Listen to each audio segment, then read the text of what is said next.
Hey everyone, welcome back. We've been getting a ton of requests to do a deep dive on the pyramids. Yeah, it seems like everyone's fascinated by them. I mean, how could you not be? We're talking about these massive structures built thousands of years ago. Thousands, like way back to ancient Egypt, 4,500 years ago. It blows my mind. Absolutely.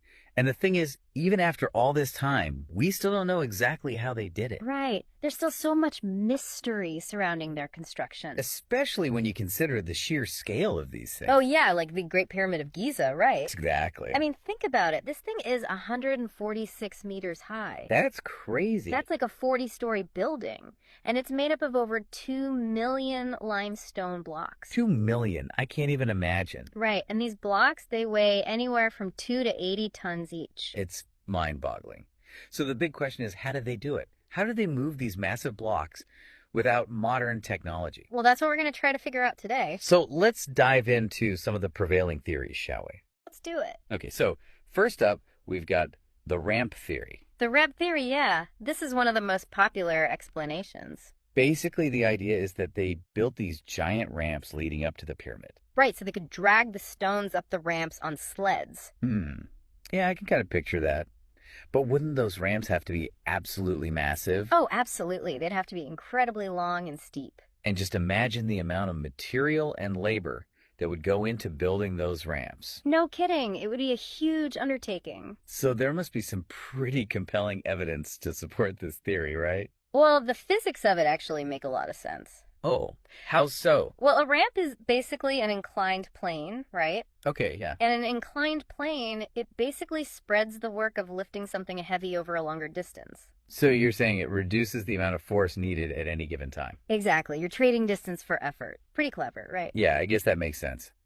But still, hauling those stones, even with ramps, it must have been incredibly difficult. Oh, absolutely. Back-breaking work, for sure. Well, let's move on to the other main theory, the roller log theory. Ah, yes, the rollers. I'm having a harder time picturing this one. Like, how do you even move a massive stone block with just logs? Right. It sounds kind of crazy when you think about it. And wouldn't the weight of those stones just crush the logs? Well, it's believed that they would have used very sturdy hardwood, Like oak or something. possibly even stronger. Some sources suggest they might have even imported wood from Lebanon. Wow, imported wood. That's fascinating. Yeah, it really shows you the level of planning and resources that went into this whole project. Absolutely. Speaking of resources, the Nile River must have played a huge role. Oh, the Nile was absolutely crucial. It was their lifeline, really. So how did they use it for pyramid construction?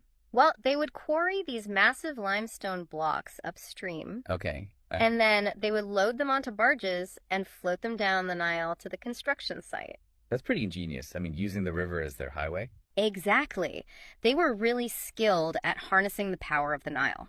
It's incredible. Okay, so we've got ramps, we've got rollers, we've got the Nile River.